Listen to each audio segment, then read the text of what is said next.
মুসা নবী আল্লাহকে একদিন জিজ্ঞেস করছে, আল্লাহ আমি দেখতে চাই দুনিয়ার জমিনের সবথেকে গুনাহগার বান্দাকে। আল্লাহ বলছে মুসা তুই ওই রাস্তায় দাঁড়া। মুসা নবী একটা রাস্তায় যে মোড়ে দাঁড়ালেন, একটা বয়স্ক লোক বাচ্চা ছেলে হাত ধরে হেঁটে হেঁটে যাচ্ছে। মুসা নবী বলছে, আল্লাহ এই লোকটা দুনিয়ার জমিনের সবথেকে নিকৃষ্ট গুনাহগার, আল্লাহ আমি দেখতে চাই নেককারকে। আল্লাহ বলছে মুসা ওই রাস্তাতেই দাঁড়া, যে ফিরে আসবে সে হবে নেককার। দেখে ওই লোকটা আবার ফিরে এসেছে। মুসা নবী তো কনফিউজ, আল্লাহ এটা কেমন করে সম্ভব? একই লোক যাবার সময় কি ছিল,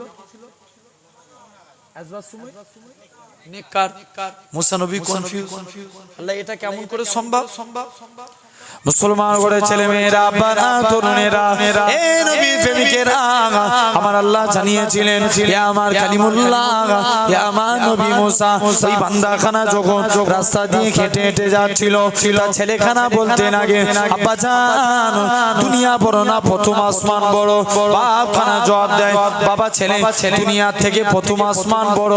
ছেলে আবারও বলে, ও জনমদাতা বাপ, প্রথম আসমান বড় না দ্বিতীয় আসমান? দ্বিতীয় আসমান বড়।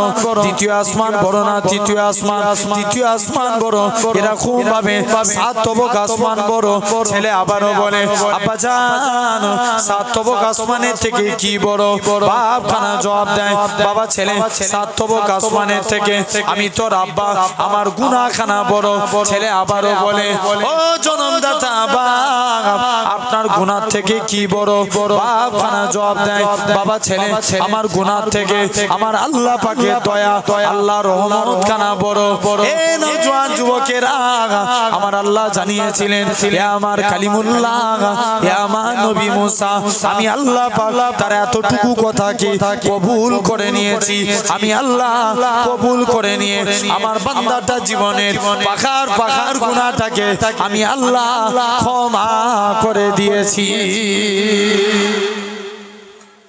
আরে জাস্ট একটুখানি কথাকে কবুল করে নিয়ে আল্লাহ জিন্দেগির গুনাহকে মাফ করে দিয়েছে। তাহলে তুমি আমি হাত তুললাম, আল্লাহ মাফ করতে পারে না? অবশ্যই পারেন। এক নাম্বার, তাহলে আমরা ভালো হতে চাই, আমল করা লাগবে। রাসূল বলছে তোমরা যে কোনো কাজ করবে আগে মুখ দিয়ে বলবে বিসমিল্লাহির রহমানির রহিম। কি পড়বো? বাইক চালাচ্ছেন, স্টার্ট দিচ্ছেন, আল্লাহর নাম নেন। কাজ শুরু করছেন, আল্লাহর নাম নেন। আপনি ঘুম থেকে উঠছেন, লা ইলাহা ইল্লাল্লাহ বলে উঠে আপনি আল্লাহর নাম নেন।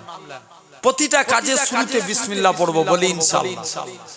এটা দৈনন্দিন জীবনের আমল। কাজ শেষ হয়ে গেল, এলাকায় বেশিরভাগ মাঠের কাজ না কিসের কাজ? মাঠের কাজ। সারা দিনে মাঠে কাজ করলেন, বাড়ি সন্ধ্যার টাইমে বাড়িতে আসছেন, আল্লাহ শুকরিয়া আদা করলেন, আলহামদুলিল্লাহ, ব্যাস আল্লাহ শুকরগুজারি করলেন, কবুল করে নিলেন। জেনে রেখে দেন, এটা হলো 2 নম্বর, আলহামদুলিল্লাহ পাঠ করবেন। আল্লাহ রাসূলের এই সম্পর্কে আমার একটা হাদিস মনে পড়ে যায়। একদিন নবী দুটো আমলই করলেন। এক সাহাবী যার নাম ছিল আবু হুরায়রা, এক পিয়ালা দুধ নবীর সামনে এসে কে হাদিয়া করেছে। আবু হুরায়রা ছিলেন আহলে সুফা। বলে হুজুর আমার কাছে কানাকুড়ি টাকা নাই, আমি কি খাবো, তবে দুধ এসেছে। আবু হুরায়রা বললেন আলহামদুলিল্লাহ, আল্লাহ শুকরগুজারি করলেন। নবীর কাছে যে বলছে হুজুর এই দুধটা আমি খেতে চাই। আল্লাহ নবী বলছে আবু হুরায়রা তুমি এত দুধ একা খাবে? যাও তোমার সাহাবাদের ডেকে নিয়ে এসো। আবু হুরায়রা বলে আমি একা খেয়েই এটা পুরাবে না, আমার পেট ভরবে না। আর নবী আবার সাহাবাদেরকে ডাকতে বলছে, আর নবীর হুকুম মানতেই হবে। সব সাহাবাদের ডেকে নিয়ে চলে এসেছে। নবী দুধের মধ্যে বিসমিল্লাহ বলে ফুঁক দিয়ে দিলেন। আরো জোরে বলেন, কি বলে ফুঁক দিলেন? বিসমিল্লাহ ফুঁক দিলেন, আল্লাহ দুধে বরকত দিয়ে দিলেন। আবু হুরায়রা শত শত সাহাবী লাইন দিয়ে বসে আছে। আবু হুরায়রা বলে আমি দুধটাকে বন্টন করতে লাগি। মুসলমান করে ছেলে মেয়েরা, বাবা তরুণেরা, এ নবী প্রেমিকেরা আল্লাহ নবী সাহাবী হযরতে আবু হুরায়রা রাদিয়াল্লাহু তাআলা আনহু হুজুর আমার দুধটাকে বন্টন করতে লাগে। আবু হুরায়রা বলে একজন নয় দুজন নয় এরকম ভাবে শত শত সাহাবীকে তারপরে দুধখানা বেঁচে গেল। আল্লাহ নবীর কাছে যে বলি ইয়া রাসূলুল্লাহ হাবিবাল্লাহ একটুখানি দুধ আমি খেয়ে নি। আল্লাহ নবী বলে বাবা আবু হুরায়রা তুমি দুধটাকে খেয়ে নাও।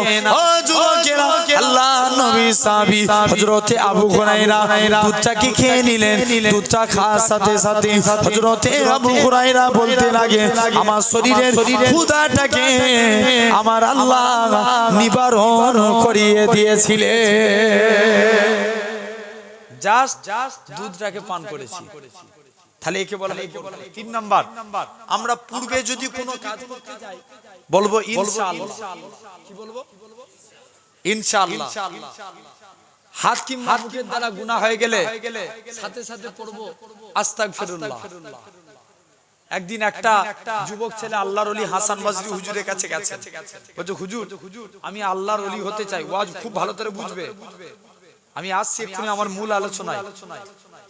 হাসান বসরি হুজুরের কাছে যে বলছে হুজুর আমি আল্লাহর ওলি হব, আপনি আমায় আমল বলুন। কে বলছে? একটা যুবক বলছে বাবা তুই দুটো জিনিস যে কাজ কর, আমি যে কথা বলি এটা আমার আল্লাহ শুনতে পাই, আর আমি যে কাজ করি এটা আল্লাহ দেখতে পাই। এই তো যুবক তো খেপে লাল। বলছে হুজুর এটা কোনো আমল হলো? স্বাভাবিক হুজুরের কাছে গেলে হুজুর বাবা তুই এতবার সূরা ফাতিহা পড়, এতবার তুই আল্লাহর এই নামটা জিকির কর, কিন্তু এই না বলে হুজুর শুধু বলে দিল বাবা যাও তুমি যে শুধু আজকের দিনে জিকির করো যে আমি যে কাজ করি কথা বলি এটা আল্লাহ শুনে, আর যে কাজ করি এটা আল্লাহ দেখে। কন্টিনিউয়াসলি এখন পীরের হুকুম মানতে হবে, কন্টিনিউয়াসলি আমল করে যাচ্ছে। আমলের পর একদিন হুজুরের দরবারে হাসান বসরি দরবারে যুবকটা এসেছে।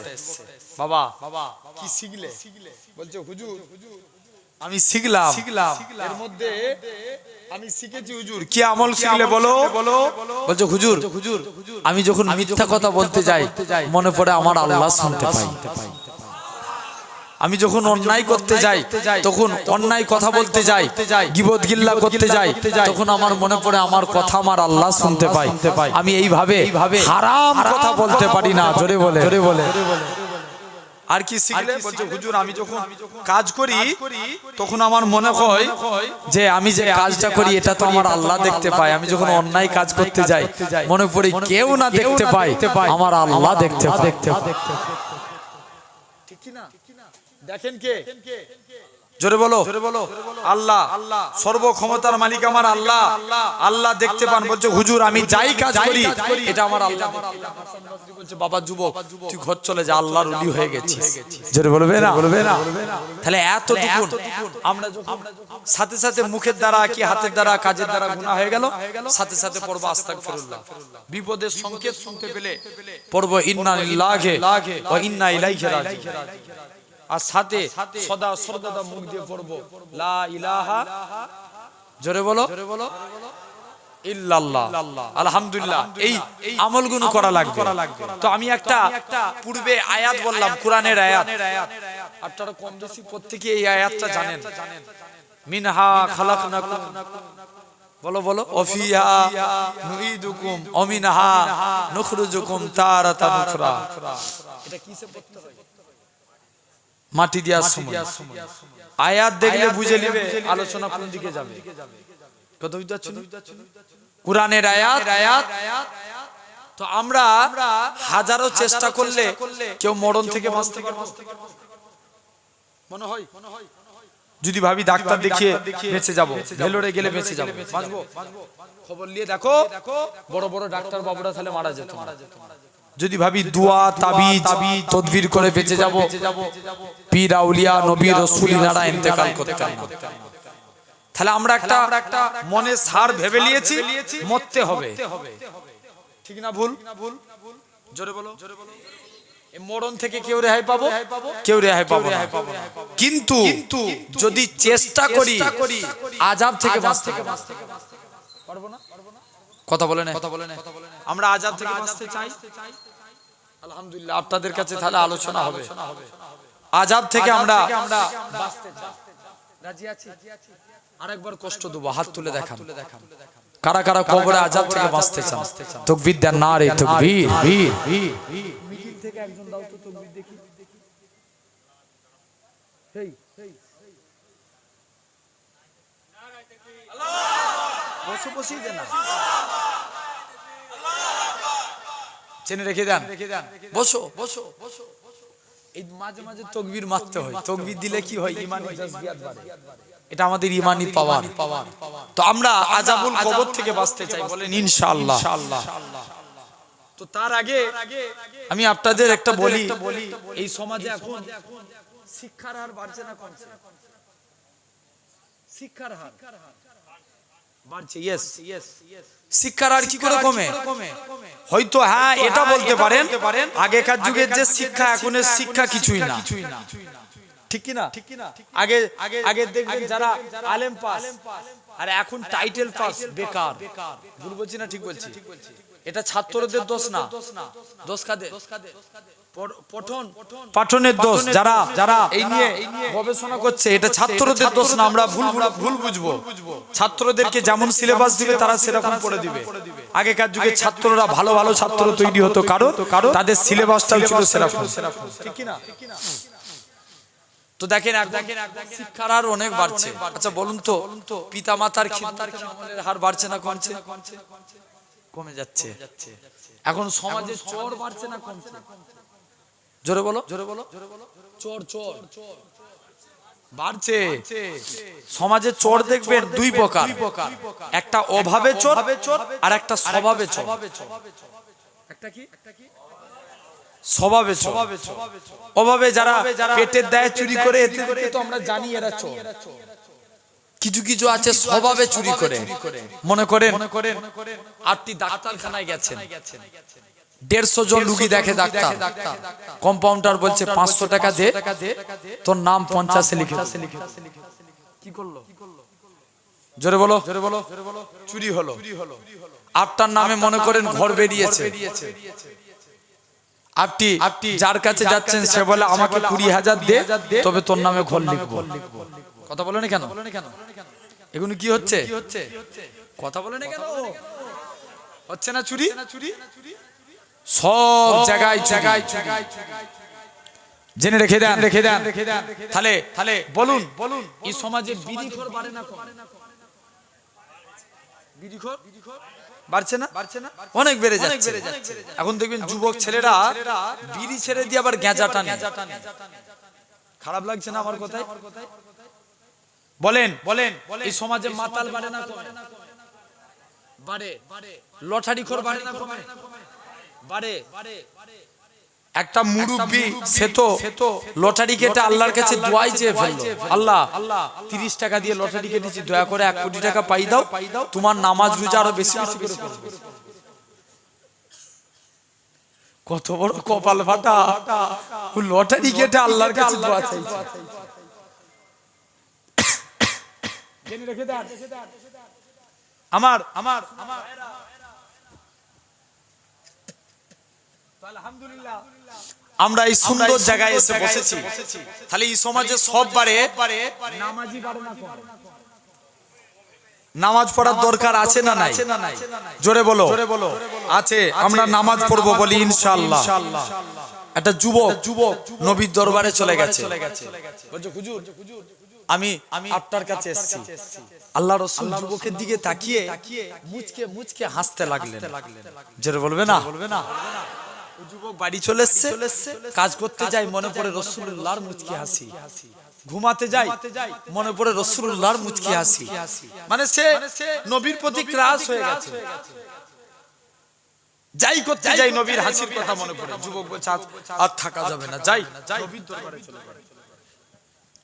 মুসলমান ঘরের ছেলে মেয়েরা পাড়া তরুণেরা এ নবী প্রেমিকেরা যুবক ছেলেখানা আল্লাহ নবীর হুজরা মুবারকে চলে গেলেন।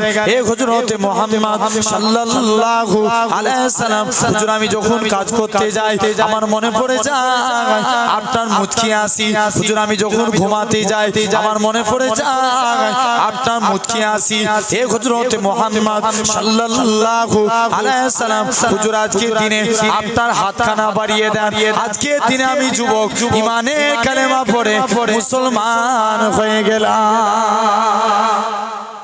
কি হলো জোরে বলো মুসলমান হলো।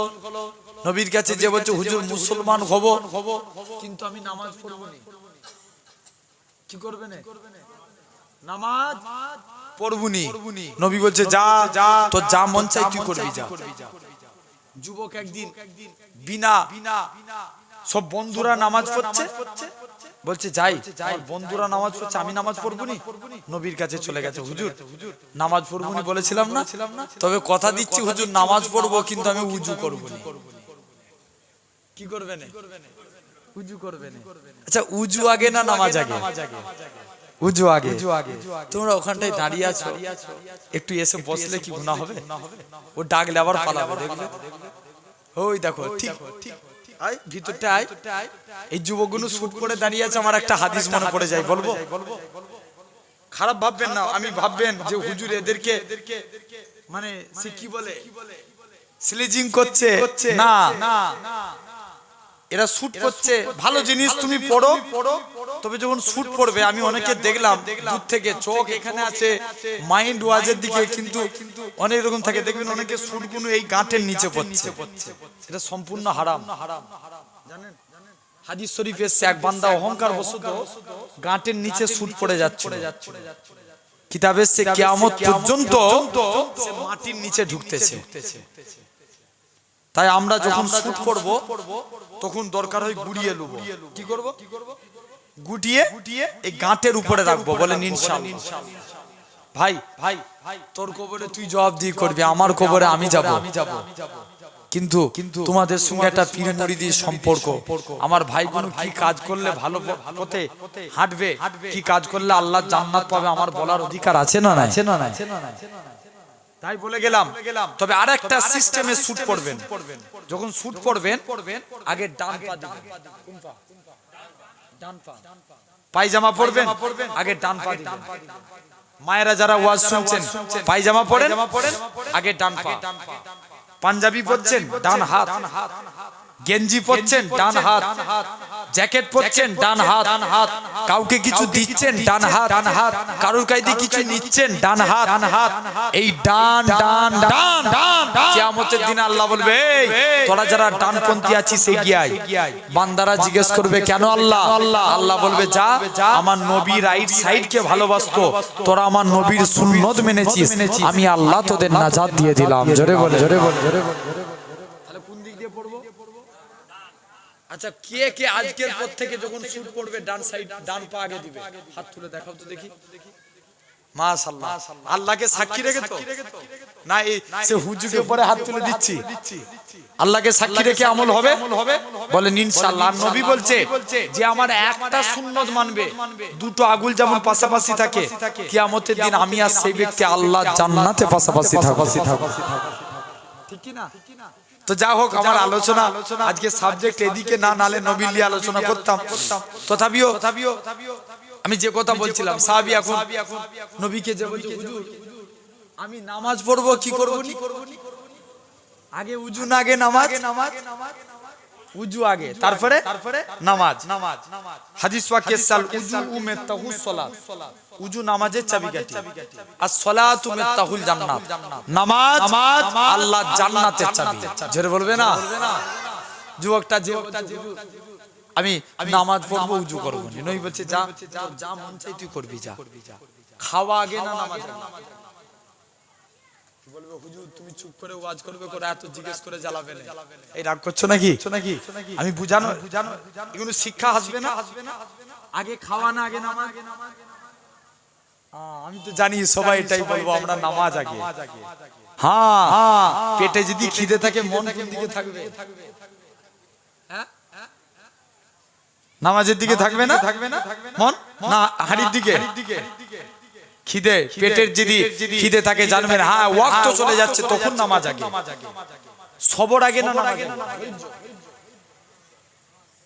আগে ধৈর্য তারপরে নামাজ তো সাহাবী যে বলছে হুজুর আমি উযু করব নি নামাজ পড়ব নই বলছে যা যা মন চাই করবি যা আমার থেকে বেরিয়ে যা মুসলমান ঘরে ছেলে মেয়েরা বাড়া তরুণেরা হে নবীর প্রেমিকেরা যুবক ছেলেখানা আল্লাহ নবীর হুজরা মুবারকে চলে গেলেন হে হযরত মুহাম্মদ আল্লাহ নবীর দরবার থেকে মসজিদের দিকে চলে গেলেন যে দেখে নাকি আল্লাহ নবী সাহাবী আল্লাহ নবী জামাতা হযরত সেরে আলী রাদিয়াল্লাহু তাআলা আনহু হুজুর আমার মসজিদে দাঁড়িয়ে দাঁড়িয়ে উযু করে উযু করার নিয়ম হচ্ছে দুই হাতের কনুই পর্যন্ত ধৌত করা হযরত আলী বগলের নিচু থেকে হাত ধৌত করে পা ধোয়া নিয়ম হচ্ছে দুই পায়ের গাঁট পর্যন্ত ধৌত করা হযরত আলী হাঁটুর নিচু থেকে পা ধৌত করে যুবক ছেলেখানা বলে হে রাসূলুল্লাহ জামাতা হে হযরত আলী তুমি কেন এত বেশি বেশি করে উযু করো হযরত আলী বলে ওগো বাবা যুবক আল্লাহ নবীর মুখ থেকে শুনেছি আল্লাহ নবী বলেছেন যে প্রকৃত উযুদার হবে উযুর পানি শরীরে যে জায়গায় থাকবে কাল কিয়ামতের ময়দানে তার শরীরের ওই জায়গা থেকে নূর চমকাতে থাকবে কি চমকাবে নূর চমকাবে তাহলে তোমাকে আমাকে কাজে কাজী ভাবতে হবে আমরা নামাজ পড়বো বলি ইনশাআল্লাহ হবে তো নাকি আলহামদুলিল্লাহ তো আমি আলোচনা করছিলাম যে আমরা কবরে আযাব থেকে বাঁচবো কি কাজ করলে আল্লাহ রাসূল টোটাল 8টা আমল বলেছেন কত আমল 8টা আমল এই 8টার মধ্যে খুব মনোযোগ দিয়ে শুনো একটা মিস করলে তাহলে কিন্তু গোলমাল হয়ে যাবে 8টার মধ্যে 4টে আমল করা লাগবে আর 4টে গুনাহের কাজকে বর্জন করতে হবে টোটাল কত 8টা 4টে কি করতে হবে আমল করতে হবে আর 4টে গুনাহের কাজ কথা বলবে তো তোমরা ভাই হও তো নাকি বলো 4টে আমল করা লাগবে 4টে গুনাহের কাজ বর্জন করতে হবে এখন তোমাদের চিন্তা করে দেখো হে যুবক আই তুমি বসেছো আচ্ছা বলুন তো যদি এই মুহূর্তে আপনাকে আপনার থানার নাম কি অশোকনগর থানার আইসি আছে না নাই আছে তো আচ্ছা যদি বলে একটা পুমলিয়া থেকে অশোকনগরের আইসি পুমলিয়া থেকে একটা ছেলেকে ডাকলো এই তোকে অমুক দিনে হাজির হতে হবে তাকে যেতে হবে না যেতে হবে তোমাকে যদি এসডিও ডাকে যেতে হবে না কিন্তু চিন্তা করে দেখো আপনাদের কি মনে হয় আমার আল্লাহ এসডিও থেকে ছোট আল্লাহ কি আইসি থেকে ছোট তাহলে আইসি ডাকলে তুমি যাও আর মুয়াজ্জিন 5 ওয়াক্ত নামাজের ডাকে হাইয়া আলাস সালাহ তোরা নামাজের দিকে আয় আল্লাহ তো ডাক দেয় তখন তুমি যাও ভুল বললাম বড় তো মুখে বলে দিলাম তাহলে যেতে হবে তোমাকে আজ এসডিও ডাকলে ভিডিও ডাকলে তুমি সারা দাও যুবক শুধু আল্লাহ ডাকলে বলতাম না 99টা নামের অধিকারী তোমাকে ডাকে জোরে বলে নামের অধিকারী তোমাকে আল্লাহ ডাকে না তোমাকে রহমান ডাকে তোমাকে জব্বার ডাকে তোমাকে খালেক ডাকে তোমাকে মালিক ডাকে তোমাকে রহিম ডাকে জোরে বলে ভাবো যুবক আমার একটা গল্প মনে পড়ে যায় বলবো এইভাবে হুজুর শুধু গল্প করতেছে নাকি এই গল্পের মধ্যেও ফায়দা আছে যদি বুঝতে পারেন ব্রেন থাকে বুঝে লাগে কারণে বলতে চাইছি একটা দেশের এক বাদশা ছিল তার একটা ফলের বাগান ছিল কিসের বাগান ফলের বাগান সে নিয়ম করলো আমার ফলের বাগান থেকে কেউ যদি সুন্দর ফল আমাকে এক পেতে ফল এনে দিতে পারে এক জোড়া আমি তাকে অনেক পুরস্কার করব আমাদের ঘরের যুবকদের কনফিডেন্স বেশি না কনফিডেন্সের থেকে ওভার কনফিডেন্স বেশি বলে রাজা কি তো আমার বাম হাতের খেল আমি যাব আমি প্রাইজ আজকে লুব আগে থেকেই বলে দিচ্ছি চলে গেলেন একটু চেপে চলে শোনা লোক আসছে তো একটু চেপে আসো আলহামদুলিল্লাহ। আমি বলেছি বসানোর মালিককে, এই লোক ভর্তি করার মালিককে আল্লাহ। বিশ্বাস আল্লাহর উপরে রাখেন। আল্লাহ চাইলে দেখবেন মজলিস একটা বাইরে চলে যাবে লোক। বলেন ইনশাআল্লাহ।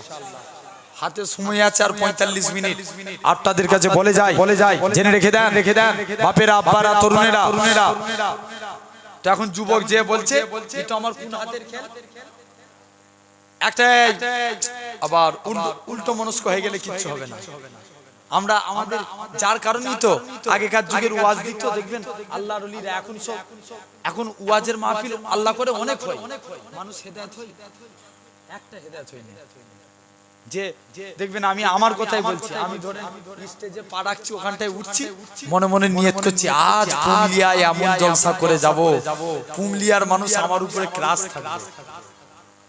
যুবকগুলো বারবার করে আমাকে দাওয়াত করবে। আর যারা সতা তারাও নিয়ত করছে দেখবো হুজুর কেমন ওয়াজ করে, ভালো লাগলে আবার আনবো, নালে আর আনবো না। আর আগেকার যুগে হুজুররা যখন স্টেজে উঠতো, আল্লাহর ওলিগুলো তারা মনে মনে নিয়ত করে উঠতো, আল্লাহ এখান থেকে দুটো মানুষকে যেন হেদায়েত করে বাড়ি যেতে পারে। ঠিক বলছি না ভুল বলছি? ঠিক কি না? জোরে বলো আমার সোনার ভাইরা। শুধু তাই নয়, আজ তোমাকে আমাকে ভাবা লাগবে। আজ এই জায়গায় আমি বসেছি, তাহলে খুব মনোযোগ দিয়ে আমরা চিন্তা করে দেখব আজকে সুন্দর এই মাহফিলে বসেছি। তো যুবক ছেলে যে বলছে যাও, এই তো আমার বাম হাতের খেল, চলে গেছে। রাজার নিয়ম হলো, মনোযোগ দিয়ে শোনো ওয়াজকে, রাজার নিয়ম হলো কেউ যদি বাগানে যায়, বাগান শেষ হয়ে গেলে আর রিটার্ন ঘুরে আসা যাবে না। ফিরে আসা যাবে না। যুবকটা চলে গেছে। একটা যুবক যে দেখে সত্যি যুবকটা বাগানের কাছে যে হাজির। আপনার প্রথমে সুন্দর কিছু ফল দেখতে পেল, মনে মনে নিয়ত করছে আমি আরেকটু ভিতরে যাই, এর থেকে আরো সুন্দর ফল পাবো। আরেকটু ভিতরে গেলেন, আরো সুন্দর ফল পেলেন। সে আরেকটু ভিতরে গেলেন, আরো সুন্দর ফল দেখতে পেলেন। মনে মনে করছে আরেকটু ভিতরে যাই, আরো মনে হয় ভালো ফল পাবো। আরেকটু ভিতরে গেলেন, সুন্দর ফল দেখতে পেলেন। লাস্টে গেলে বলছে আরেকটু যাই, বাগান শেষ। রাজার নিয়ম কি ছিল? রিটার্ন আসা যাবে না। তো রাজার কাছে খালি ঝুরা নিয়ে যুবক যে হাজির। তো জেনে রাখবেন দুনিয়াটা হলো আপনার আমার জন্য অনুরূপ এই ধরনের। আমরা যারা বলছি না আজ নয় কাল থেকে নামাজ পড়বো, কাল নয় কাল থেকে নামাজ পড়বো, কাল নয় কাল থেকে নামাজ পড়বো, আল্লাহর দিকে ফিরে আসবো, এই কাল কাল কাল করে আমাদের একদিন কবরে চলে যাব।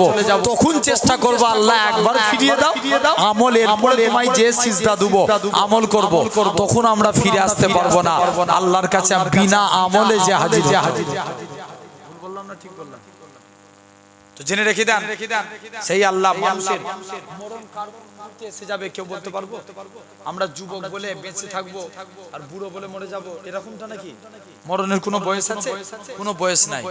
আল্লাহ রাসূল বলছেন বান্দার রূহ বেরিয়ে যাবে, যারা নেককার হবে তাদের রূহটাকে সোনার পালকে করে নিয়ে যাবে, যারা বদকার হবে বেঈমান হবে তাদের রূহ দিয়ে দুর্গন্ধ বাহির হতে থাকবে, সাত তবক আসমান সেখান থেকে জাহান্নামী করা হবে। আল্লাহ নবী বলছে এরপরে বান্দাকে খুব মনোযোগ দিয়ে শুনো, আরে বান্দাকে এরপরে গোসল দেয়া হবে, কবরের ভয় অন্তরে ঢুকাও। বান্দাকে গোসল দেয়া হবে, গোসল দিয়ে বান্দাকে তাড়াহুড়ো করে আপনার গোসল দিয়ে মাথার গোড়ায় বসে কোরআন পড়ে। কোরআন পড়লে কি লাভ জানেন?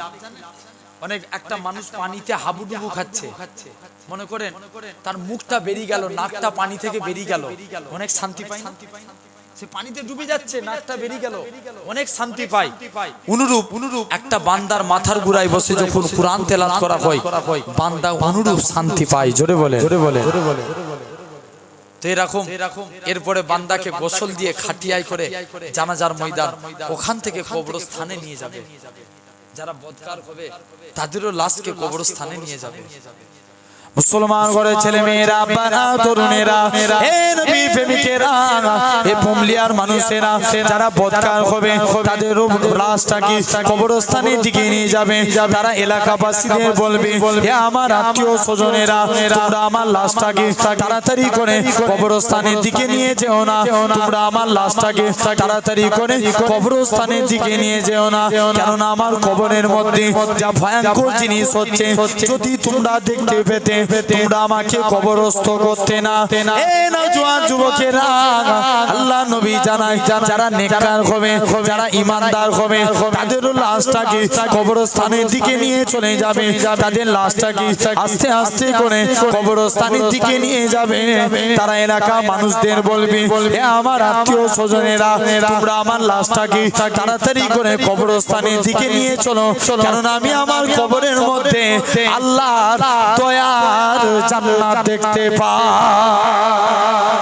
এ নওজোয়ান যুবকেরা, আল্লাহ নবী জানায় এরপরে বান্দাকে কবরস্থ করা হবে। 41 পা মুরাদ এসেছে, 41 পা আসতে যতটা সময় লাগবে বান্দাকে তুলে বসানো হবে, বান্দাখানা উঠে দাঁড়িয়ে যাবে।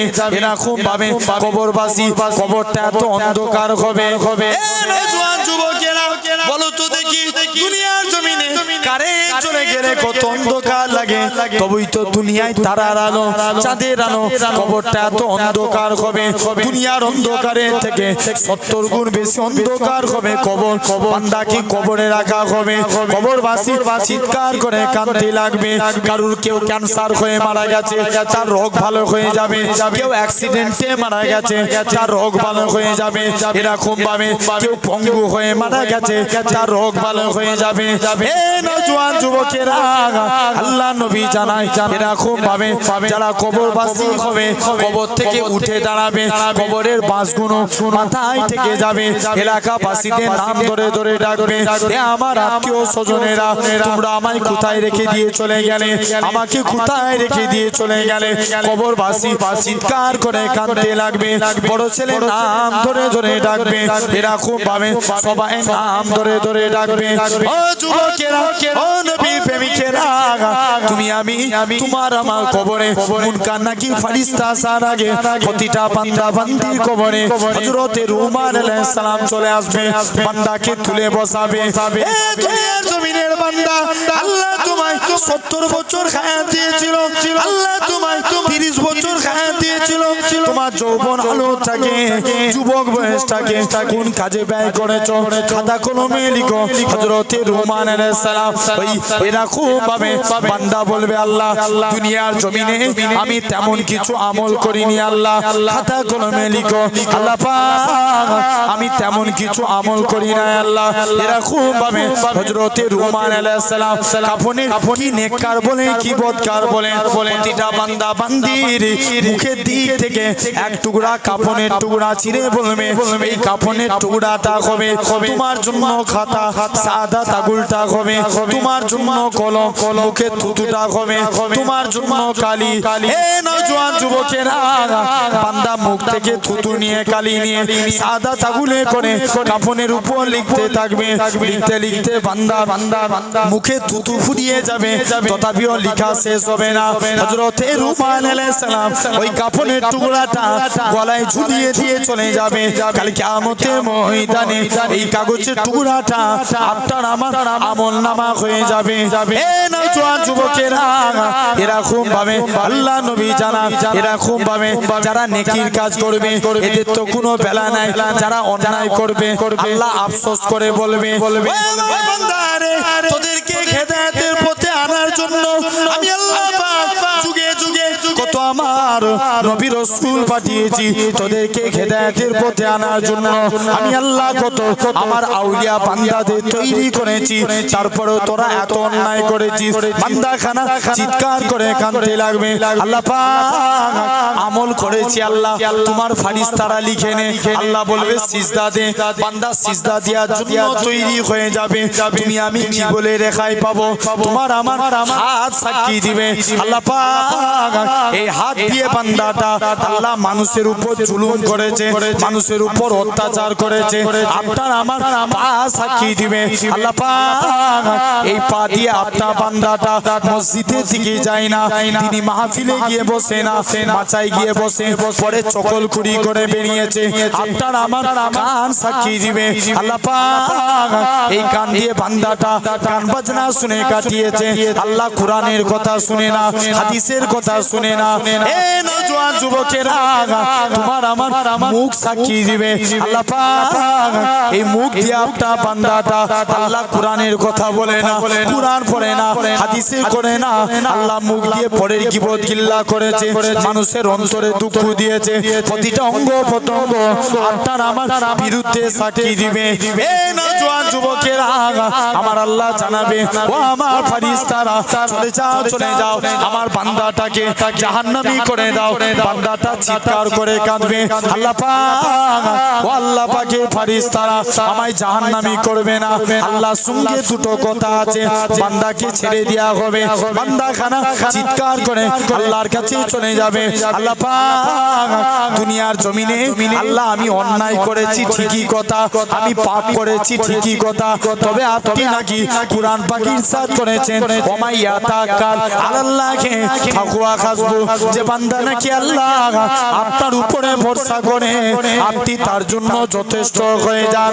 হে নওজোয়ান যুবকেরা আমার আল্লাহ জানায় আমার বান্দা চলে যা, চলে যা, আমি আল্লাহ তোর জীবনের পাখার পাখার গুনাহটাকে ক্ষমা করে দিয়ে আমি আল্লাহ তোকে আমার রহমতে দয়ার জান্নাত দিয়ে দিলাম।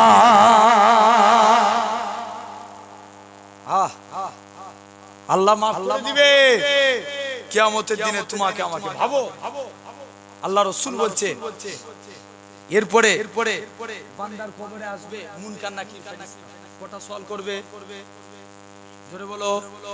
তিনটে। এক নাম্বার গোটা বুখারী তন্ন তন্ন করে দেখেন কবরের সওয়াল জব প্রসঙ্গে 7টা হাদিস এসেছে। কটা? 7টা।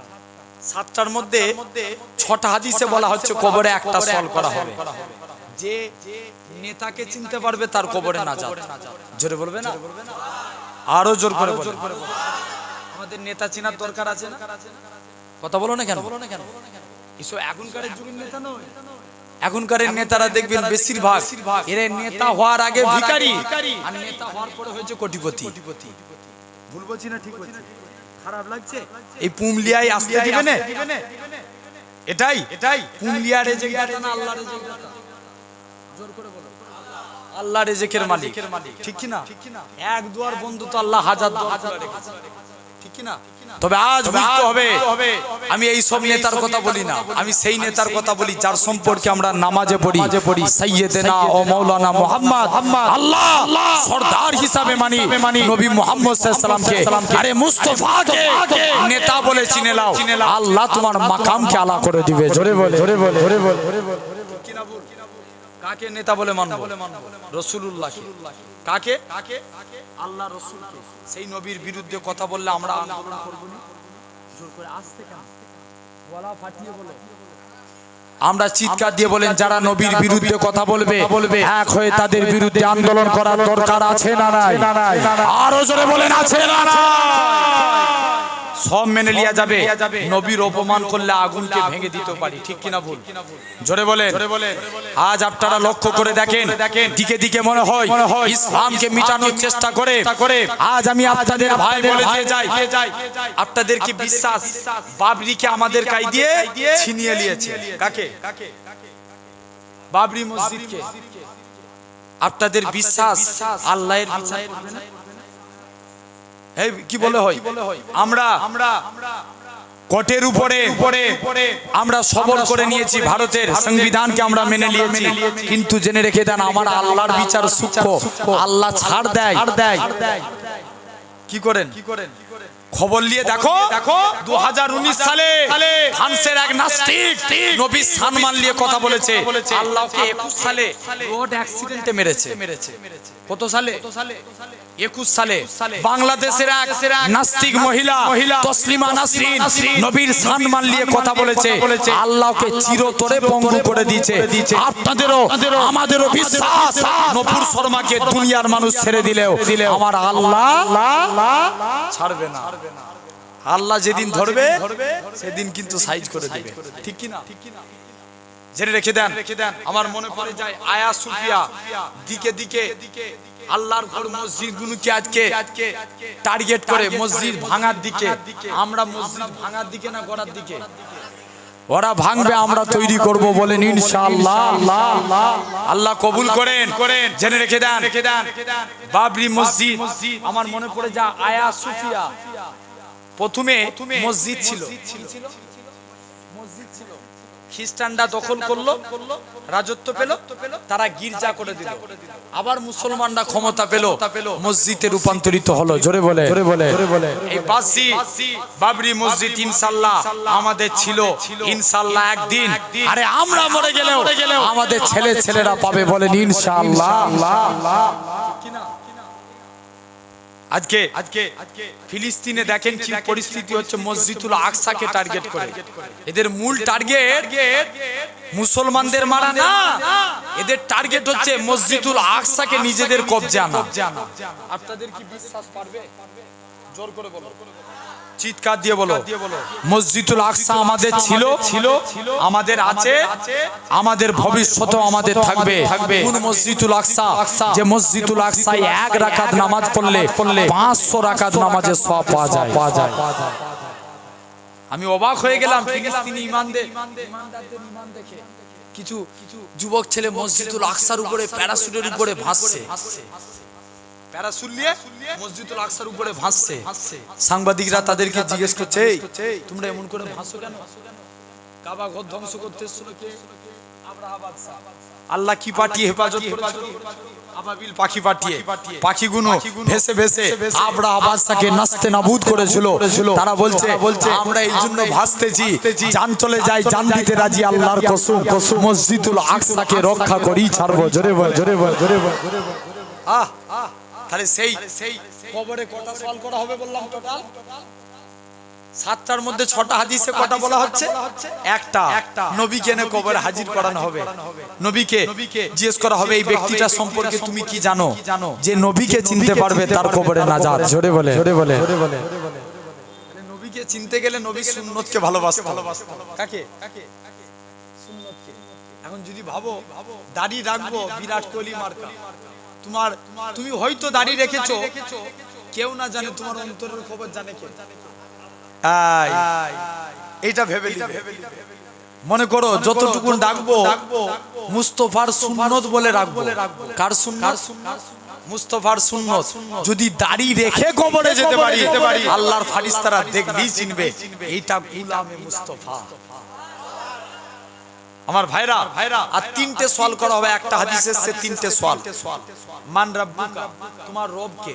1 নম্বর প্রশ্ন। কেন করা হবে? অনেকে দেবদেবীর পূজা করে, অনেকে অনেকের পূজা করে, তোমরা কাকে রব বলে মেনেছো? তখন আমরা উত্তর দেব রাব্বি।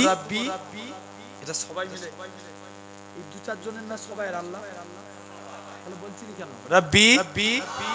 আরো চিৎকার দিয়ে হবে রাব্বি আল্লাহ। 1 নাম্বার আমাদের রব আল্লাহ। 2 নাম্বার প্রশ্ন করা হবে মা দিনুকা। শুনছো? মা দিনুকা, তোমার দিন কি? ইসলাম। কেন এই প্রশ্ন করা হয়? মুফাসসিররা ব্যাখ্যার মধ্যে লিখছেন এই কেন কথাটা মনে রাখতে হবে, তবেই ওয়াজ বুঝতে পারবে। মুফাসসিররা ব্যাখ্যার মধ্যে লিখছেন অনেকে খ্রিস্টান তারাও আল্লাহকে মানে না। খ্রিস্টানরা আল্লাহকে মানে, তারা 3 স্রষ্টায় বিশ্বাসী। আল্লাহ, ঈসা, মারিয়ম। তারা কজনকে আল্লাহ বলে মানে? 3 জনকে বলেন নাউজুবিল্লাহ। তারাও আল্লাহকে মানে। ইহুদি তারাও আল্লাহকে মানে। তোরা কাকে আল্লাহ, কোন ধর্ম দিয়ে আল্লাহকে মেনেছো? তখন আমরা উত্তর দেব দিনী। জোরে বলো। ইসলাম ধর্ম দিয়ে আল্লাহকে মেনেছি।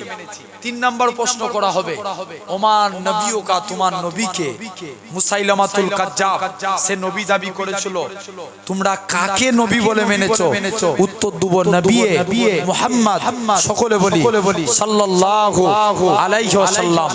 মুহাম্মদ সাল্লাল্লাহু নবী বলে মেনে নিয়েছি। যখনই উত্তর দেব তার কবরটা জান্নাতের গোলাপ ফুলের বাগান হয়ে যাবে। তো আসেন, আমি টোটাল কটা আমল করেছিলাম মনে আছে নাকি দেখি? 8টা। 4টে আমল আর 4টে গুনাহের কাজ বর্জন করা। 4টে আমলের একটা, 4টে আমলের আগে আলোচনা করি। 1 নাম্বার, রাসূল বলছে তোমরা এই কবরের আযাব থেকে বাঁচতে গেলে তাহলে অন্ধকার কবর হবে, সেই দিনে কি হবে সেই দিনের কথা ভেবে 1 নাম্বার কবরের আযাব থেকে বাঁচতে গেলে নবী বলছে তোমরা নাম্বার 1 ইখলাসের সঙ্গে নামাজ পড়ো। কিসের সাথে? ইখলাসের সঙ্গে নামাজ। এখন দেখবেন অনেকে নামাজি আছে, এখন কিছু আবার ছেলেরা আছে ভিডিও ভাইরাল করার জন্য নামাজকে নিয়ে ফচকিমি করে। ভুল বলছি না ঠিক বলছি? আছে না নামাজকে নিয়ে ভিডিও বানায়। আমি কদিন আগে একটা রিলস ভিডিও মানে কি শর্ট ভিডিও একটা দেখছি, একজন উঠে গেছে আর একজন দুটো পালি ওর ঘাড়ে দাঁড়িয়ে আছে। বলবেন না নাউজুবিল্লাহ? জেনে রেখে দেন আমার সোনার ভাইরা। তো আমরা নামাজকে খাঁটি ভাবে পড়বো, বলি ইনশাআল্লাহ। মনে করেন এই আমাদের এই সমাজে বেশি হয় রমজান মাসে, দেখবেন তারাবির টাইমে মানুষ জামাত কাতার বেশি হয় না কম হয়? বেশি হয়। তারাবির টাইমে গরমকাল তো হঠাৎ করে কারেন্ট চলে গেছে, কিছু নামাজি নামাজ পড়তে বলে উঠে হাইজা কারেন্ট চলে গেল। নামাজ হবে? ভালো করে বুঝবে ভাই। শুধু তাই নয়, এক স্বামী, আমাদের সমাজে কিছু স্বামী ভক্ত স্ত্রী আছে। এখন এক স্বামীর নাম রহমাতুল্লাহ। কি নাম বললাম? রহমাতুল্লাহ। এক স্ত্রী বলছে স্বামীর নাম মোটেও লিয়া যাবে না। স্বামীর নাম কি? জোরে বলো। রহমাতুল্লাহ। মানে স্ত্রী সালাম ফিরাচ্ছে, কত বিদ্যু যাচ্ছেন? বলছে না, স্বামীর নাম লিয়া যাবে না। বলছে আসসালামু আলাইকুম সাদিয়া রাব্বা। নামাজ হবে? জোরে বলো। তাহলে খাঁটি ভাবে আমাদের করতে হবে, বলেন ইনশাআল্লাহ। শুনেন তাহলে কেমন নামাজ পড়বো। ইমাম হুসাইনের পুত্র জয়নাল আবেদিন, একটু বলে দিয়ে যায়। অসুবিধা হচ্ছে নাকি তোমাদের? ওরে আল্লাহ, বিরাট চাঙ্গা সোতা তাকবীর দেখি তো না রে তাকবীর। আল্লাহু আকবার। ওই একজন তোমাদের মিডিল থেকে একজন দাও।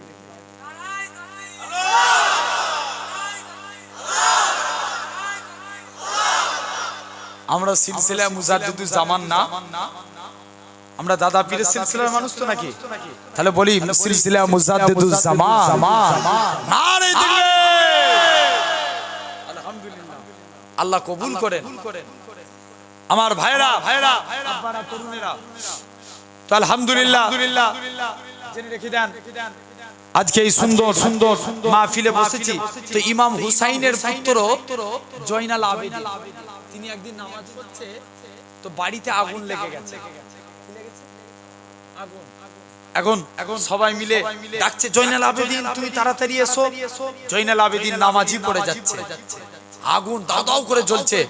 নামাজ শেষ হলো, জয়নাল আবেদিন বাড়ি থেকে তাড়াতাড়ি করে বার হয়ে আসলেন। সবাই মিলে জিজ্ঞেস করছে আগুন জ্বলছে আর তুমি নামাজ পড়ছো দেখতে পাওনি? জয়নাল আবেদিন উত্তর দিয়েছিল আমি যখন নামাজ পড়ছি তখন মনে হচ্ছে আমি আমার আল্লাহকে দেখতে পাচ্ছি। এটা তো হাদিসের কথা। হাদিসে জিবরাইল রাসূলুল্লাহ সাল্লাল্লাহু আলাইহি ওয়াসাল্লামকে জিবরাইল আলাইহিস সালাম এসে প্রশ্ন করলেন ফাক বারানি আনিল ইহসান, হুজুর আপনি আমাকে ইহসান সম্পর্কে বলুন। আল্লাহ নবী বলছে ইহসানটা ওরকম যখন তুমি নামাজে দাঁড়াবে তুমি মনে করবে আমি আমার আল্লাহকে দেখছি। যদি তোমার এটা না মনে হয় তুমি মনে করো আমার আল্লাহ আমাকে দেখছে। 2 নাম্বার, কবরে আযাব থেকে বাঁচতে গেলে খাঁটি ভাবে দান করতে হবে। এই দান সম্পর্কে একটা কথা বলি, দেখবেন আমাদের সমাজে কিছু ছেলে আছে দান করে ফেসবুকে পোস্ট দেয়। কত বুঝতে না? এরকম আছে, অনেকে দেখবে দেখো আমি অমুক জায়গায় এসেছি, আছে না? একজন হাফ শতক জায়গা আপনার দান করেছে মসজিদের জন্য। ভাই আমি 500 টাকা কি হাফ শতক মসজিদের জন্য আমি দান করেছি, সবাই আমার জন্য দোয়া করবেন। কেমন এই লোক দেখানো দান কিছু কাজে লাগবে? কথা বুঝতে পারছেন? আজ আমি আপনাদের বলে যাচ্ছি, আপনারা যে পশ্চিম মেদিনীপুরে যদি কখনো আমার দরবারে যান, নাম শুনেছিলেন না? দাদা হুজুরের একজন খলিফা ছিলেন, যিনাকে আল্লাহ 118 বছর হায়াত দিয়েছিলেন। জোরে বলবে না? বলবে না? বলবে না? এত বড় আল্লাহর ওলি ছিলেন। হুজুর কেবলার লাশকে যখন জমিনায় রাখা হয়েছিল, আল্লাহ এক টুকরো মেঘ ছায়া করিয়ে দিয়েছিলেন। কথা বুঝতে পারছেন? এত বড় আল্লাহর ওলি হুজুর কেবলা। আল্লাহর কাছে আমি নিজের চোখে দেখা আমার নানি আম্মা ইন্তেকাল হয়েছে, প্রায় কিছু কম বেশি মহিলাদের জানা যায় রিপোর্ট করালো 1 লাখ। নানি আম্মা জানা যায় কিছু কম বেশি 1 থেকে 1.5 লাখ মানুষ। তো খুব বর্ষাকাল, আষাঢ় মাস মনে হচ্ছে বর্ষাকাল, পানি হচ্ছে, খুব পানি হচ্ছে। আপনার লাখ লাখ মানুষ কোথায় দাঁড়াবে চিন্তায় পড়ে গেছি। তো আমি খুব ছোট ছিলাম, আমার বয়স খুব বেশি। আমি হুজুর কেবলার কাছে আপনি একটু হাত তুলে দোয়া করুন না। আল্লাহর কসম করে বলছি, জোর করে আমি বাচ্চা তো তখন খুব একটা জ্ঞান থাকে না, আমি হুজুরের হাতটা জোর করে তুলে এরকম ভাবে জোর করে একটু দোয়া করেন না যেন আল্লাহ পানি কমিয়ে দেয়। হাত তুলে আছে, আল্লাহর কসম পানি বন্ধ হয়ে গেছে। কথা বুঝতে পারছেন? আপনারা যাবেন তো আজ আমি বলে যাচ্ছি, যদি দেখে আসবেন পশ্চিম মেদিনীপুরে আমি দুখানা মাদ্রাসা করছি। বলবেন না আলহামদুলিল্লাহ?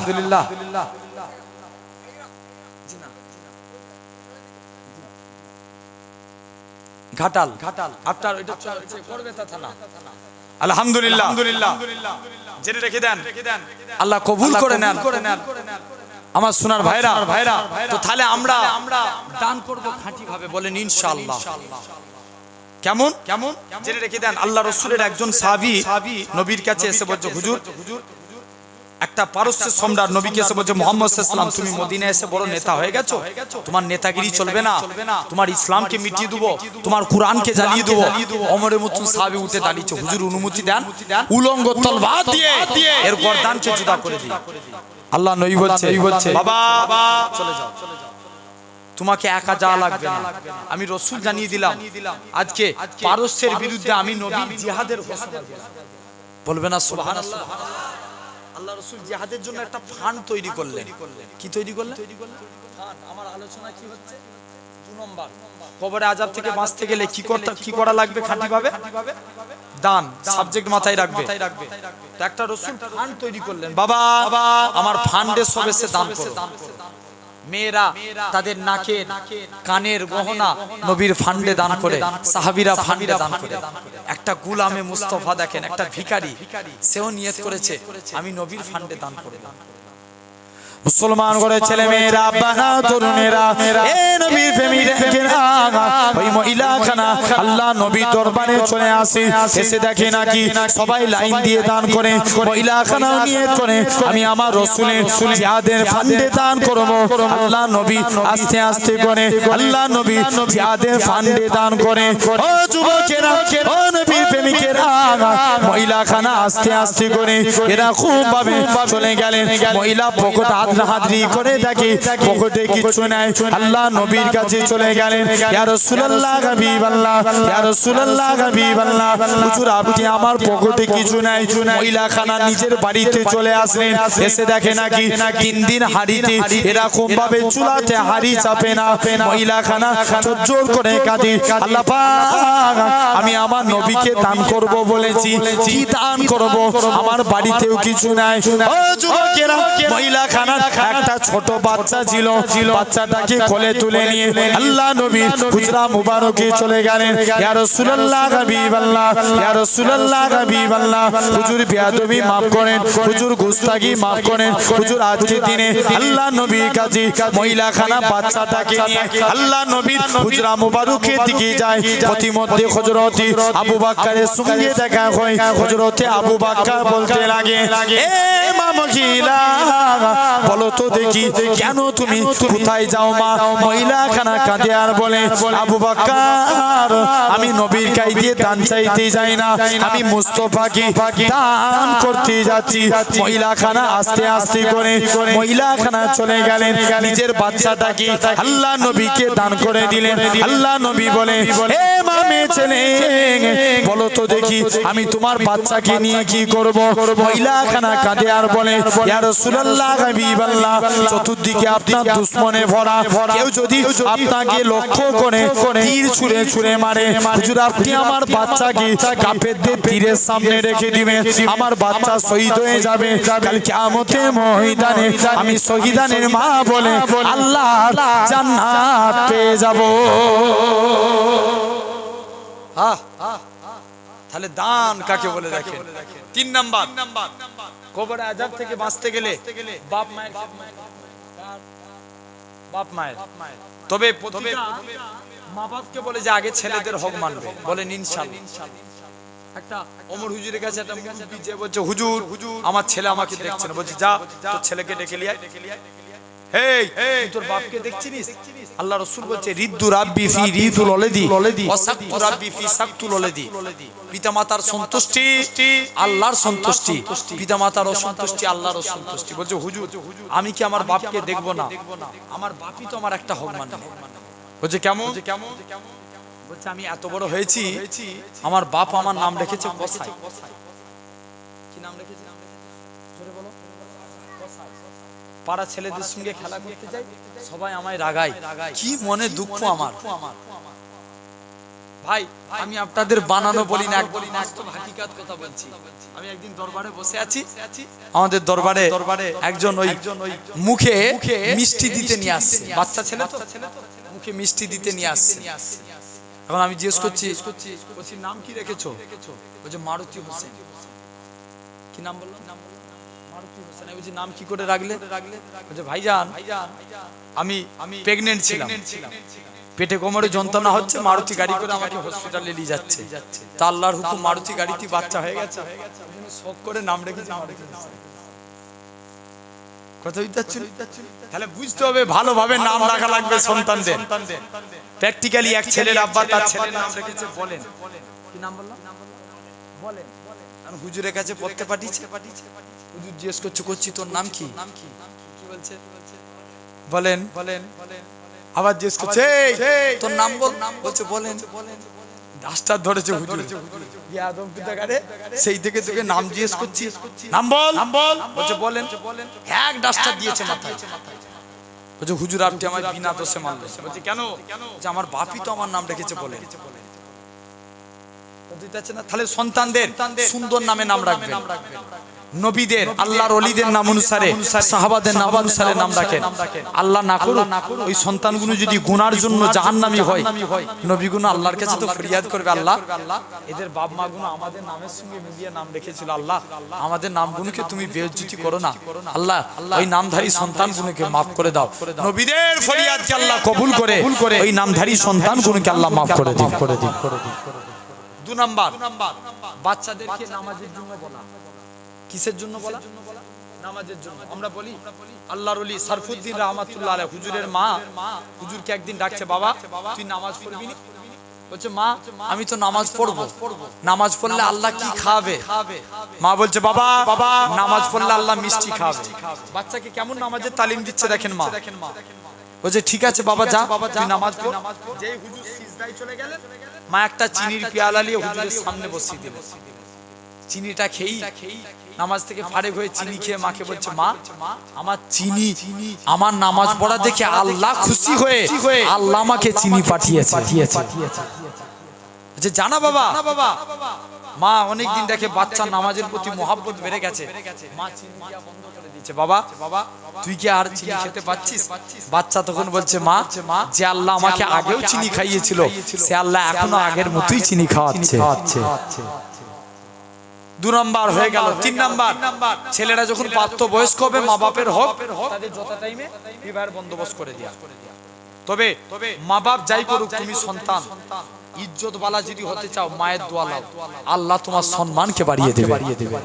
জীবনে মাকাম আলা যদি হতে চান, টাকা পয়সার মালিক হতে চান, মা বাপের দোয়া নাও, আল্লাহ তোমার ইজ্জত বাড়াবে। ঠিক না ভুল? জোরে বলো। তাহলে 3 নাম্বার আলোচনা হয়ে গেল, 3টে পয়েন্ট। চতুর্থ নাম্বার, কবরে আযাব থেকে বাঁচতে গেলে আল্লাহ রাসূল বলছে তোমরা মুখ দিয়ে তাসবিহ পড়ো। কি পড়বো?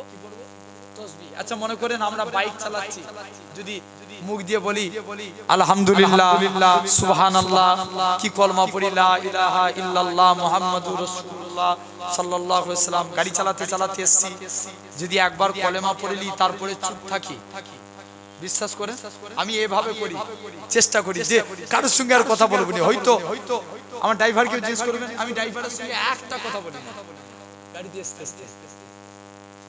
চেষ্টা করে দেখো তুমি পারবে না যুবক? আমরা হোয়াটসঅ্যাপ ঘাটার সময় পাই, ফেসবুক চালানোর সময় পাই, আমরা মাচায় গিয়ে বসে আড্ডা মারার সময় পাই, এর বেলায় সময় পাই।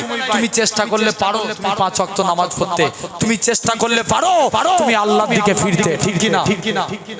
পারো না পারোনি, কিন্তু আমাদের এর বেলায় চেষ্টা। তাহলে কাজে তোমায় চেষ্টা করতে হবে। তুমি বাইক চালাচ্ছ, মনে মনে পড়ো লা ইলাহা ইল্লাল্লাহু মুহাম্মাদুর রাসূলুল্লাহ সাল্লাল্লাহু আলাইহি ওয়াসাল্লাম। নবী বলছে যার শেষ কথা কলেমা বেশক সে জান্নাতি। জোরে বলে। কারো সন্দেহ আছে নাকি? যার লাস্ট কথা কলেমা সে জান্নাতি। তাহলে আমরা মুখ দিয়ে সব সময় এই জবানের হেফাজত করব, বলি ইনশাআল্লাহ। আচ্ছা এখন গালিগালাজ বেশি হয় না, আফটার সওয়াবের কাজ বেশি হয় মুখ দিয়ে? হ্যাঁ একদম, গালিগালাজ বিরাট। এখন আপনাদের বাজারের নাম কি ভাই? কুমলিয়া বাজার, গ্রামের নাম কুমলিয়া বাজার। আচ্ছা যাই হোক, পুমলিয়া বাজার। এখন ধরেন কেউ বললো আমি পুমলিয়া বাজার যাচ্ছি, বাজার থেকে এসে অশোকনগরে, বাজার থেকে এসে বাড়ি আসবো, বাড়ি থেকে এসে অশোকনগর যাবো। দেখবেন আমাদের ঘরের যুবকেরা এই কথাটা বললে 4 বার 5 বার মুখ দিয়ে একটা নাপাক কথা উচ্চারণ করে। কোথায় ওই কথা সমাজদার কি ইশারা মে কাফিয়া। আমি কি বলতে চাইছি বুঝলাম? ভুল বলছি না ঠিক বলছি? এক লোক সবসময় শুধু মুখ দিয়ে ওই কথা বলতো, এখন তার মরণের টাইম, সবাই মুখে পানি দিচ্ছে, যত পানি দিচ্ছে ও লোক তত বিরক্ত হচ্ছে, লাস্টে গেলে মুখ দিয়ে ওই নাপাক কথা বলি দুনিয়া থেকে বিদায় নিল। তাই জবানের হিফাজত করো। একটা সাহাবী, হাদিস শুনেন তাহলে, একটা সাহাবী 2টা সমস্যা ছিল, জিনা করত, মদ খেত। কটা সমস্যা? কথা বলো, জোরে বলো। দুটো, জিনা করত আর মদ খেত। সাহাবী নবীর কাছে যে বলছে হুজুর আমি ভালো হতে চাই, আমল বলুন। আল্লাহ নবী বলছে বাবা তুমি চলে যাও, তুমি আজকের দিনে যে নিয়ত করো যে আমি এই জবান দিয়ে কোনোদিন মিথ্যা কথা বলবো না। যুবক তো বিরাট খুশি, নবী আমাকে মদ খাওয়ার কথা নবী মানা করলো। এন্ডা এত চেঁচাচ্ছ কেন? চুপ করো। নবী মদ খাওয়ার কথা মানা করলো, জিনা করার কথা মানা করলো না। নবী জাস্ট বললো বাবা তুই জবানের হিফাজত কর, মিথ্যা কথা বলবো না। যুবক দৌড়ে চলে গেছে, বিরাট খুশি। একদিন জিনা করে নবীর দরবারে এসে হাজির। নবী জিজ্ঞেস করছে বাবা তুই জিনা করেছিস? ওয়াদা করে গেছিল কি বলবো নি, মিথ্যা কথা বলবো নি। সাহাবী তো লজ্জায় পড়ে গেছে, বলছে হুজুর আমি জিনা করে ফেলেছি, কথা দিলাম আর কোনোদিন জিনার কাজ করব না। জোরে বলবেন।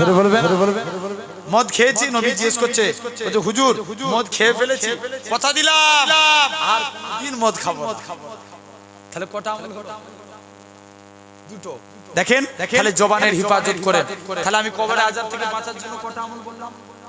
টোটাল কটা বললাম? 1 নাম্বার খাঁটি ভাবে নামাজ পড়া, 2 নাম্বার খাঁটি ভাবে এই তো নিজেরা বলো শিক্ষা হবে, দান করা, 3 নাম্বার বাপ মায়ের সেবা করা, ইয়েস, 4 নাম্বার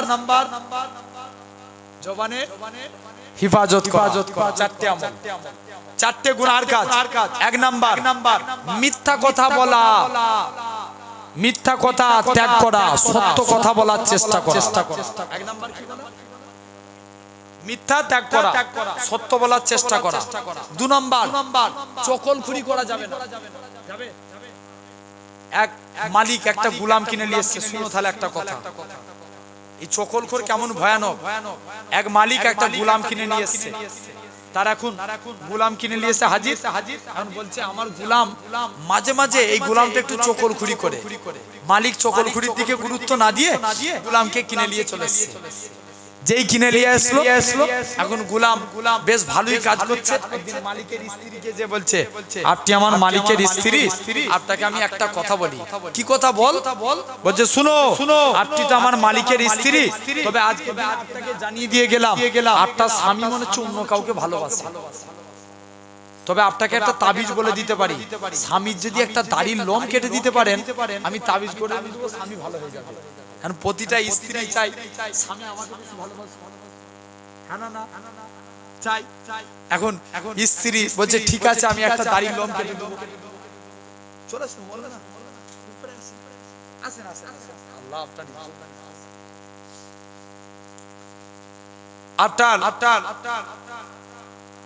আর এদিকে যে স্বামীকে বলছে, স্বামী মানে মালিককে যে বলছে, মালিক আপনার স্ত্রী মনে হচ্ছে অন্য কোনো ছেলেকে ভালোবাসে, ওই জন্য আপনাকে মারার প্ল্যান করছে। বলছে বেরো, এতদিন আমরা সংসার করছি, আমাদের কোনো সমস্যাই না, মারার প্ল্যান করছে, যা তুই এখান থেকে। স্ত্রী এখন যদি চাকর এই কথা বলে দেয় আর মালিকের ঘুম ধরবে না, হলে ঘুমের ভান করি দেখো না।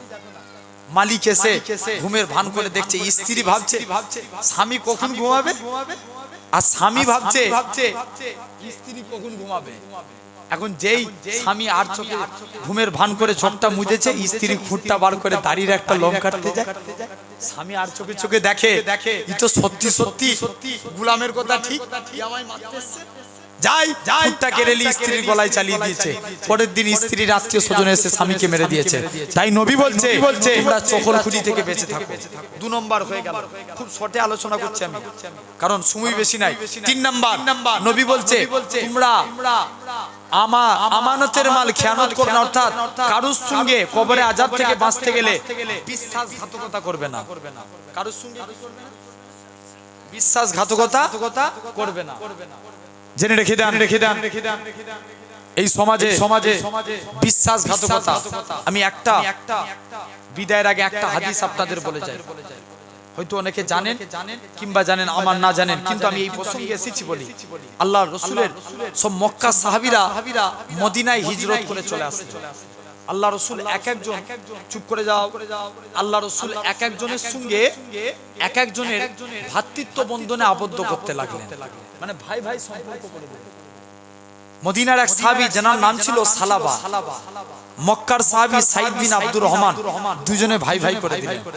সাইদ বিন আব্দুর রহমান নিজের স্ত্রী বা যেসব মালপত্র নিয়ে গেছে সালাবার বাড়িতে রেখে বলছে, ভাই তুমি তো আমার ভাই, তোমার বাড়িতে আমার স্ত্রী আর আমার এই টাকা পয়সাগুলো তোমার কাছে আমানত রেখে, বিশ্বাস করে রেখে আমি একটু নবীর দরবারে যাই। তোমরা তো সবসময় নবীর চেহারাখানা দেখো, আমি একটু নবীর দরবারে যাই।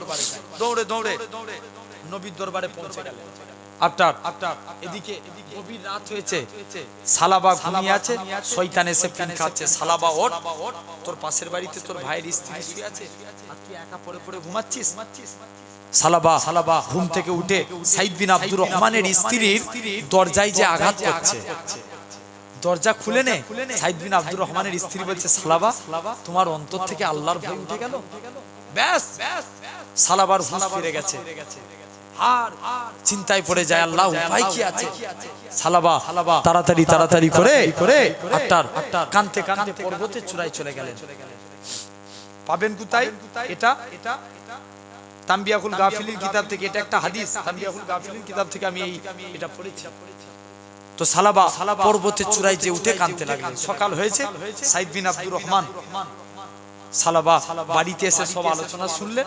সালাবার একটা ছোট্ট মেয়ে ছিল, যার নাম ছিল, কি নাম বললাম, সাথে করে নিয়ে আপনার চলে গেলেন খামসানাকে সাথে করে নিয়ে। আরে বাপের গলায় সালাবার কাছে যে সাইদ বিন আব্দুর রহমান বলে, ভাই যা হয়েছে ফিরে চলো।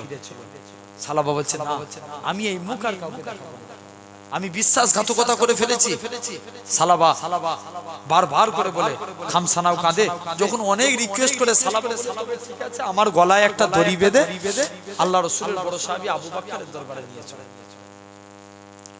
মুসলমান ঘরে ছেলে মেয়েরা, বাবা তরুণেরা, আরে কি শরণিন্দার কথা, বাপের গলায় দড়ি বেঁধে টেনে টেনে টেনে আল্লাহ নবী সাহাবী হযরতে আবু বকরের দরবারে নিয়ে যায়। হযরতে আবু বকর বলে, ভাই সালাবা কি হয়েছে বলো।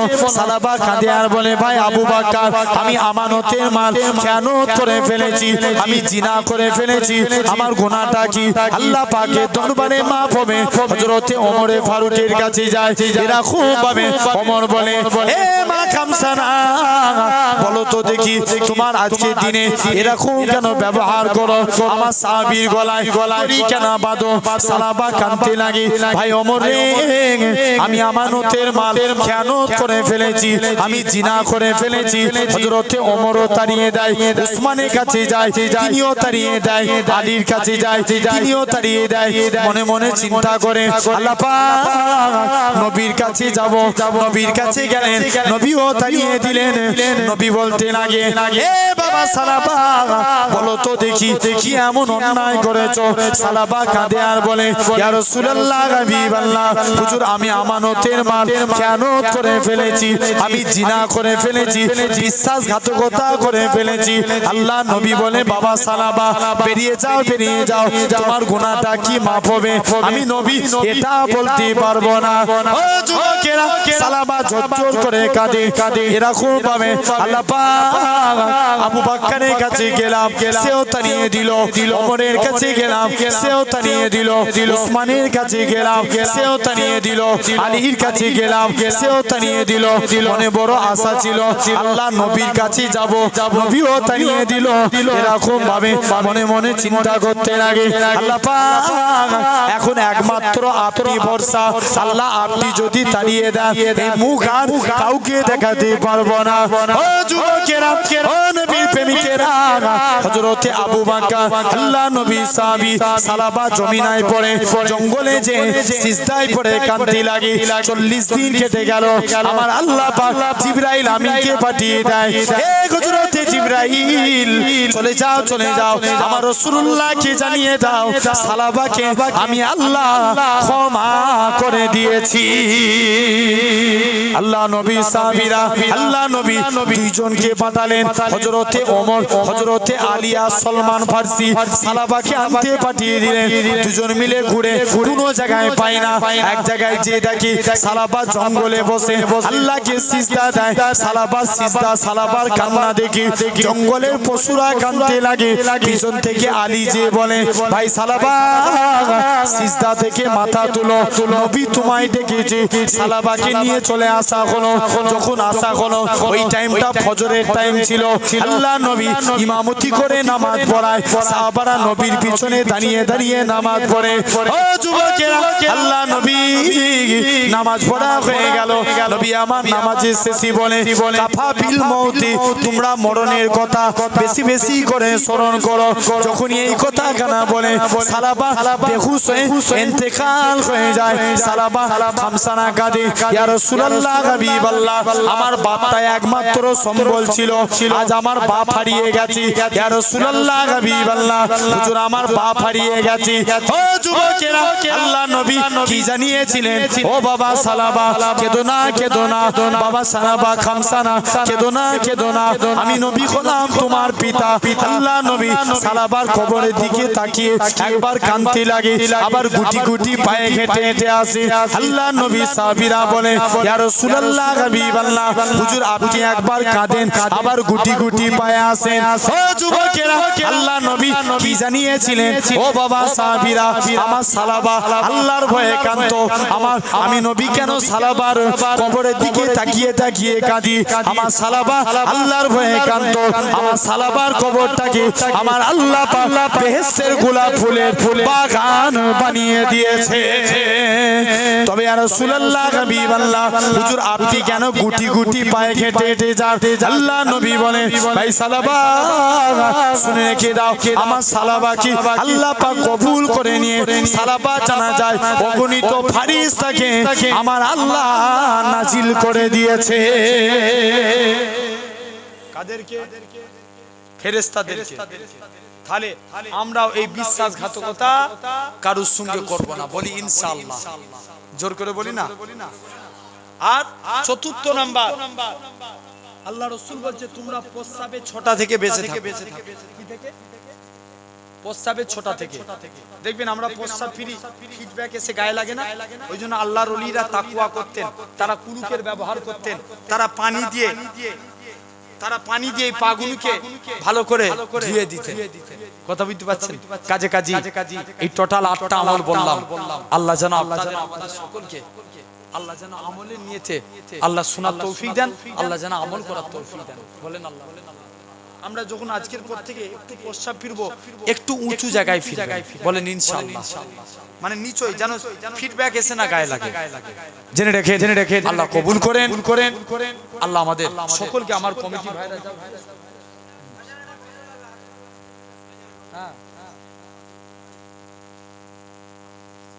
আর দোয়া করবো কেন? লাস্টে দোয়া করে দিবে ভাই। গজল কোনটা? আচ্ছা দরুদ শরীফ আল্লাহুম্মা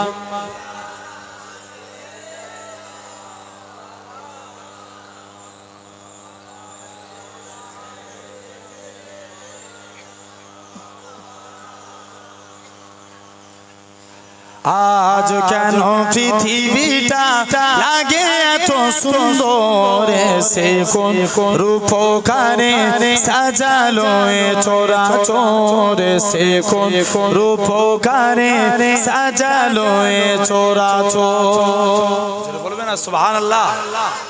এই বিদায় বেলায় তোমরা কারা কারা আমাকে ভাইয়ের মতো ভালোবাসো? হাত তুলে দেখাও তো। এগুলো মুনাফিকি হাত নয় তো? আচ্ছা কেউ যদি আবার বিরুদ্ধে বলে, তোমার ভাইয়ের বিরুদ্ধে বললে তোমাদের রাগ হবে না? এই জোরে বলো। তাহলে দিল থেকে একদম আল্লাহকে সাক্ষী রেখে হাতগুলো ওয়াদা তো? বলেন ইনশাআল্লাহ। আলহামদুলিল্লাহ, হাতমান আল্লাহ কবুল করে নেন।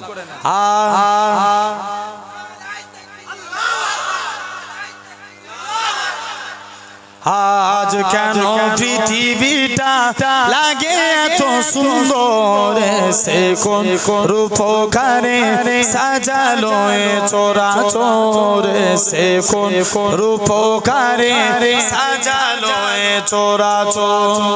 চারিদিকে নবরূপে করে ধরা জলমল, সেই রূপ দেখে হই আঁখি জয় সুশীত, আঁখি জয় সুশীত। কেটে গেছে কুৎসি নিশীতের দিপহরে, সে কোন রূপকারে সাজালো এ চরাচর। জোরে হবে না? এসে কোন রূপকারে সাজালো এ চরাচর। বনে বনে ফুটে ফুল করে পাখি কলরব, সবখানে কেন এত আয়োজন উৎসব, আয়োজন উৎসব। গুঞ্জনে মুখরিত গোটা মরু প্রান্তরে, সে কোন রূপকারে সাজালো এ চরাচর। জোরে হবে না? এসে কোন রূপকারে সাজালো এ চরাচর। অগণিত ফেরেশতারা ছেড়ে সাথী আসমান, নেমে এসে পৃথিবীতে গাকে কার গুণগান, গাকে কার গুণগান করে সবে জয়ধ্বনি আল্লাহু আকবার।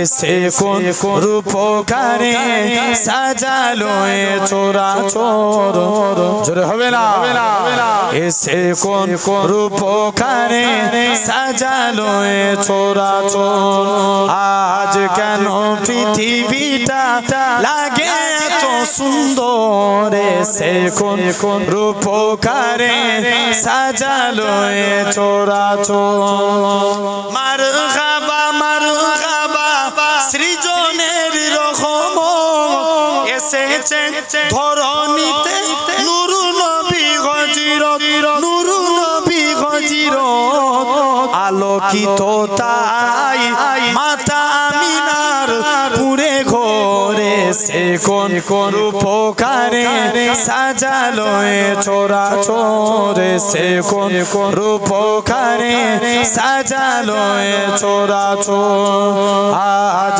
কেন পৃথিবীটা লাগে এত সুন্দর সে কোন রূপকারে সাজালো এ চরাচর আল্লাহুম্মা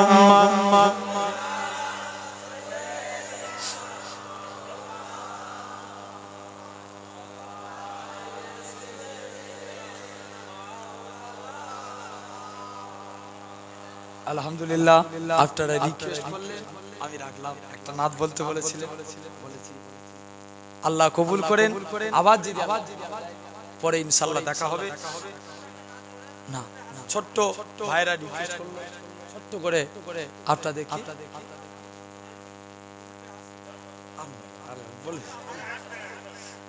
অনেক দূর যেতে হবে ভাই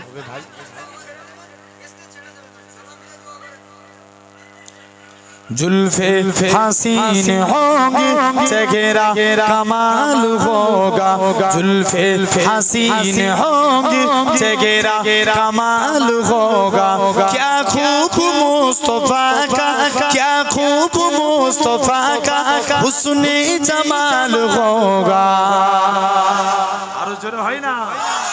जुल्फे हसीन होंगी चेहरा कमाल होगा हुजूरे से जब निकलते होंगे हुजूर अंदर हुजूरे से जब निकलते होंगे हुजूर अंदर शम्सो कमर को भी तो शम्सो कमर को भी तो आता जवाल होगा क्या खूब मुस्तफा का क्या खूब मुस्तफा का हुस्नो जमाल होगा जुल्फे हसीन होंगी चेहरा कमाल होगा जुल्फे हसीन होंगी चेहरा कमाल होगा रंग जो मलाल कोई रगता न होगा बाकी रंग जो मलाल कोई रगता न होगा बाकी